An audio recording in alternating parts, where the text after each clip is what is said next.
Hey everyone, Clay from Brooklyn, Football with the Fellas. It's all about Big Blue. Here to talk a little bit more about the idea I mentioned with Mazo yesterday about the trade with the cap space that we have. I know I mentioned how to do this before, but now I'm looking at a different team. This time I'm looking at Cleveland. So, what I think Cleveland has going for them, obviously, is the second overall pick in the draft. What they don't have going for them is cap space. They are already $24 million over the cap. Now they're going to get under the cap by March 12th, when the league year starts, because, they have to, everybody will. But how far under the cap are they going to get? Probably not very far. And the fact is, they have exactly one healthy quarterback on their roster right now, Dorian Thompson Robinson. I do not think they want to go into the season with Dorian Thompson Robinson as their only quarterback or even their starting quarterback. They are paying, or they're taking a cap hit of $73 million for Deshaun Watson, who just retore his ACL and will likely miss the entire season. So that's $73 million in the cap gone for a player that's not playing. They need a quarterback desperately. Now, they do have the second overall pick in the draft, and they have, the opportunity to take either Cam Ward or Shedeur Sanders, whichever one is left. They may both be left if Tennessee, takes Abdul Carter or whatever. So they're in pretty good shape as far as drafting a rookie quarterback. But is that what they want to do? Myles Garrett is already kind of demanding a trade. Now, the fact is, his cap situation is such that they can't trade him either. Their cap hit would be $16 million more to trade him than to keep him and let him play. So I seriously doubt they're going to trade him because it would cost them so much more money to get rid of him than to keep him. Now, why does he want to leave? Because he thinks that this team isn't going anywhere. And I think he thinks that because of the quarterback situation. Will he feel better with Shedeur or Cam? Sure, I'm sure he'll feel better. But that's still a rookie. And you're still kind of rolling the dice with a rookie that obviously may or may not work out. A lot of rookies don't. So what would make him happier, I think, is a more established veteran quarterback. Anybody know anybody like that? I do. Sam Darnold. Sam Darnold is coming off of a season where I wouldn't say led the team, but he was the quarterback of a team that was 14-3. And he had a very good season. Obviously, they had a very good team. It wasn't just because of Sam Darnold, but it wasn't not because of Sam Darnold. Sam Darnold is a solid quarterback, or at least he was this year. And that team did very well until the last 2 weeks of the season, the last week of the regular season and the playoff game that they lost. Up until then, he looked like, a really great success story. Comeback player of the year, all that. So my question is, does Cleveland think they'd be better off with Sam Darnold in-house than with, say, Cam Ward or Shedeur Sanders, at least for week one? And I think the answer is yes. I think they would do well to have Sam Darnold as their quarterback, at least for this year. Now, a lot of people are going to disagree with me, but that's not the whole pitch. Here's the rest of the pitch. So let's say they take Shedeur with the second overall pick. Fine. You got Shedeur Sanders. Maybe he works out. What I'm going to offer them is Sam Darnold instead of that second overall pick. But in addition to Sam Darnold, they will get our second round pick this year and next year. Our second round pick this year is pick number 34. That's the second pick of the second round. That's a very good pick. Who knows what our second round pick will be next year, but it'll be a second round pick. So when you are Cleveland looking at this as, what would I rather have, Shedeur Sanders or Sam Darnold and two number two picks, two second round picks? Now that makes things a lot more intriguing.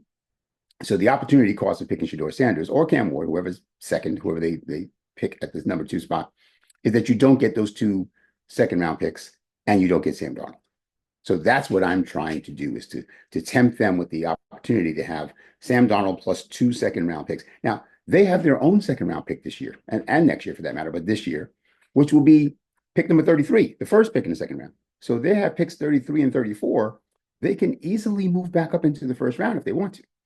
I'm not saying they're going to move all the way up to the top 10, but they can move into the first round with picks 33 and 34, certainly into the 20s, maybe even the teens, if they wanted to. If there was somebody that they decided they had to have at pick 19, I'm pretty sure that the team with pick 19 would be willing to consider taking 33 and 34 instead. And again, they have two second round picks next year. So that's what I'm actually trying to get to, a point where Cleveland looks at it as, well, what's more valuable to me? The second overall pick this year or Sam Darnold plus 2 second-round picks? And to sweeten the deal even more, I'd be willing to throw in either Tay Banks or Micah McFadden. I think that both of those, or maybe even Daniel Bellinger, like they have some holes in other spots as well. Their backup tight end was Jeff Swaim, who is now a free agent. He's not even on the team anymore, and he wasn't that good anyway. So they have a glaring hole at tight end number 2. Their linebackers are good. I can't say that their linebackers aren't good. They don't necessarily need Micah McFadden, but if they think he's a good player, then adding him to the rotation is not a bad thing. And Martin Emerson is their starting CB2, and I don't think he's any great shakes at all. And I think that Tay Banks certainly has at least the floor of Martin Emerson and a higher ceiling than Martin Emerson. So maybe we throw in Tay Banks as well to make them even more willing to make this trade. Now, why do we want to make this trade? Because then we'd have the second and the third pick in the draft. And we would have just established the value of that second pick. So if we had to give up Tay Banks, second-round pick this year, second-round pick next year, to move up to 2, if we decide to trade pick number 3, it can't be too much lower than that. And hear me out. Why would we do that? So after all of that, if we were to wind up with the second and third pick, it still is up to Tennessee what they do with the first pick. For my money, Cam Ward's the only quarterback I want in the first round in the top 3 picks. If Cam Ward is the first overall pick to Tennessee, I don't want a quarterback. I would take probably Abdul Carter with the number 2 pick and then trade that number 3 pick and look for the type of value for that number 3 pick that we just gave up to get the number 2 pick. And the reason I think we could do that is because some team, Jets, Raiders, any team that really needs a quarterback, but those 2 are pretty close to our pick. They're 6 and 7 respectively. Some team is going to say, wait a minute. So Cam Ward is gone, but Shedeur Sanders is still on the board. I need to move up to get that guy. And so they would be competing against each other for what is the last, air quotes, last really good quarterback option in this draft. Again, assuming that they think that that's the last really good quarterback option. Maybe they think Jackson Dart is just as good.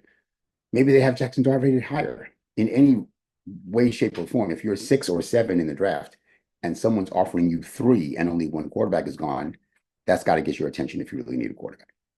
So I'm thinking that having just established what the market value is for the second pick, that we can get very close to that for the third pick if we wind up not taking a quarterback. So let me say that again. If we can get Cleveland to give us the second overall pick in exchange for Sam Darnold, Tay Banks, our second-round pick this year, and our second-round pick next year, then we'll have second and third picks this year.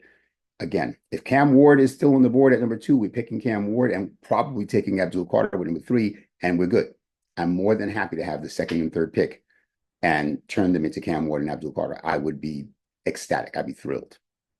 But if Cam Ward is gone, I'd still take Abdul Carter, but I'd trade the third pick. So how do we get here? Because we don't have Sam Darnold yet, you're saying. This is how we get Sam Darnold. Sam Darnold is a free agent. We offer him a 2-year, fully guaranteed $80 million contract, of which $20 million is a signing bonus. Got that? So now Sam Darnold knows he's getting $80 million in the next 2 years, come hell or high water. I don't think he'd be too mad at that. Second thing is, we say to Sam Darnold, look, Sam, we're signing you to this deal so we can trade you to Cleveland for their second overall pick. So you're not going to get Kirk Cousins, right? What happened to Kirk Cousins last year? They signed him to this big deal, but then they went and drafted Michael Penix in the first round, and they wound up by the end of the season benching Kirk Cousins for Michael Penix.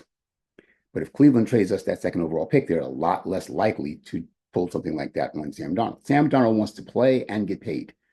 Here's going to be a team now with only 1 quarterback on the roster, Dorian Thompson-Robinson, technically a second one who's on IR, but only 1 quarterback on the roster. Pretty sure he's going to beat him out. So he's got the job because Cleveland doesn't even have a first-round pick now to get someone to try to compete with him. And he's got $80 million guaranteed. I think that sounds good to Sam Darnold. Like, I would be very transparent with Sam Darnold. We're signing you to trade you to Cleveland. Well, Cleveland, why doesn't Cleveland just sign him themselves? Because they have no cap space. Again, they're $24 million over the cap now. So when they get under the cap for the league requirement March 12th, how are they getting $80 million into the cap? No, nowhere close to that. But if we sign Sam Darnold to an $80 million contract with a $20 million signing bonus, we eat the signing bonus when we trade him. So now I'm saying, let's make his salaries $15 million this year, $45 million next year, maybe even 10 and 50, 10 this year, 50 next year. Why do we do that? Because then when we trade him to Cleveland, they only have to pay him the first year's salary, the $15 million or $10 million. And the second year's salary will be on the 2026 cap, which they could even renegotiate if they want to. They can extend him past that second year and make that cap hit smaller. But for right now, for 2025, they can have him for 10 or $15 million, which they will be able to pull off, right? So that saves them a whole lot of money against the cap. So they can have Sam Darnold for at most $15 million, maybe even less than $15 million. That's why I think it's a win-win-win. A win for us, a win for Cleveland, a win for Sam Darnold. I think that Sam Darnold looks at this and says, I'd be happy to go to Cleveland where I know almost without question I'm going to be the quarterback for the whole year. I'd be happy to sign a 2-year, $80 million fully guaranteed contract and get at least $20 million in my hands right now. And then again, if we do the 15-45 split that I was saying, he's going to wind up with $35 million this year and then $45 million guaranteed for next year. I think he does that. And I think if he has a really good year this year, he's in position to renegotiate an even bigger deal with Cleveland next year. Or after the 2 years in Cleveland, he goes somewhere else. He's still a young man. He's still got plenty of time to get another really big contract if he plays well. But he gets $80 million anyway for these next 2 years. So that's why I think all three sides win. Three sides meaning us, Cleveland, and Sam Darnold. We get the second and third pick. Cleveland minimizes their risk, right? They don't just have the shot that Shedeur or Cam works out. They now have Sam Darnold, 2 second-round picks, and Tay Banks instead of that 1 pick at number 2 overall. I don't think that's bad. I think that's more than not bad. I think that's outstanding. I think that's a really good return for Cleveland and a more sure and solid bet on Sam Darnold than on a rookie that you don't know what he's going to really be. So that was the thing that Meso said was really wild. Wild is a strong word. You know, the NBA has sign and trades all the time. I've never seen an NFL team do a sign and trade, but I did a fair amount of research. I don't see anything in any rule that says you can't do a sign and trade. And even if there were, this is a particularly unique sign and trade where there's actually 3 teams involved. So a player who comes from team A gets signed by team B and then traded to team C. I don't know how they could possibly make that illegal, right? It's not like it's just 2 teams going back and forth. There's a third team involved. So I don't think there's any problem with it rule-wise. I think that it is something that maybe just no one has tried to do before, or maybe there wasn't the right scenario or situation for anyone to do it before. But I think we could do it now. Now, the question is, should we do it? What do you guys think? What do you think about the possibility of us giving up a $20 million cap hit? Oh, by the way, Clay, why would we give up a $20 million cap hit? Well, right now, because of the recent increase in the salary cap, we have about $48-49 million in cap space. With a very few moves, cuts, and renegotiations, I would say that we could renegotiate and extend Dexter Lawrence and Brian Burns. They're not going anywhere. We want both of them for the foreseeable future. So adding 1 more year to both of them and turning a little bit of their 2025 salary into signing bonus and spreading it across those years gets us to $80 million easily. I've gotten us to $85 million. Overthecap.com, shout out for Overthecap.com's tools that allowed me to do that. I'll just say that it is not very hard to get us to $80 million in cap space. If we get to $80 million in cap space, again, with a couple of renegotiations and a couple of cuts, and I'm doing it the way I think Shane would be willing to do it. I didn't even add any void years, right? I know he seems to be against the idea of void years. So it's just going to cost money. By the way, a lot of people have said maybe the Giants don't want to do the whole pay more in cash than in cap space thing. Well, they're trying to sell 10% of the team. And I think the reason that Mara and Tish are considering selling 10% of the team is to get that injection of cash, that new $700 million in cash, so they can make moves like this. In fact, I think that's why Joe Schoen still has his job. I know I'm going off on a lot of tangents, but stay with me. I think Joe Schoen still has his job, which he did fairly badly this year, in my opinion, 3-14 being more than opinion, that's a fact, is because he wanted to do the void years and the Howie Roseman style GMing in the past and was told no. No, we don't want to do that. We don't want to spend that much cash. Well, you see how it turned out, right? With 3 and 14, with the third overall pick. So I believe, I don't have any proof of this, but this is my theory, that Mara and Tish said to Shane, look, we made you do it our way. It failed, crashed, and burned. Now we're going to let you do it your way. We owe you that. We owe you at least 1 year doing it the way you wanted to do it all along. So we're going to go generate some new cash by selling 10% of the team. Non-voting shares, by the way, they're still going to own 50% of the team each, basically, as far as decision making. But it'll be 40%, 45% each, but the other 10% is non-voting. But with $700 million more dollars, they can spend some money beyond what the cap space allows for. So that can allow them to say to Sam Darnold, here's $20 million. Now go play for Cleveland. If our cap space was at $80 million, that still leaves us with $60 million. $60 million would be the 9th highest in the league. We'd still have plenty of money to go after free agents. We could still sign a Drew Dahlman at center. Really hope we do that. We could still sign a Will Fries at guard. I really hope we do that. We could still sign a Milton Williams at defensive tackle. Really hope we do that. We could still sign a Paulson Adebo at cornerback. And we can still sign a Jimmy G at quarterback. Yes, that's who I want at quarterback, Jimmy G. I think if we get whether we get Cam Ward or not, I want Jimmy G to be the bridge quarterback. He's going to be affordable. I mean, how much money could Jimmy G ask for? He has won in this league. He's played in the Super Bowl. When he took his team to the Super Bowl, wasn't just on the team, but was the featured quarterback on the team that went to the Super Bowl. And he's only 33 years old. He's not an old man. He's still got 5, 6, 8 years left if he wants them. So yeah, Jimmy G and the aforementioned players can all fit in a $60 million cap.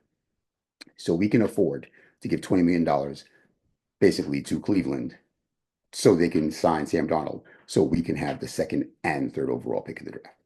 So that's the idea. What do you guys think? Please drop a comment. Let me know what you think about that idea. Like, share, subscribe, all those good things as we always ask you to do. Again, Clay from Brooklyn, Football with the Fellas, all about Big Blue, and I'm out.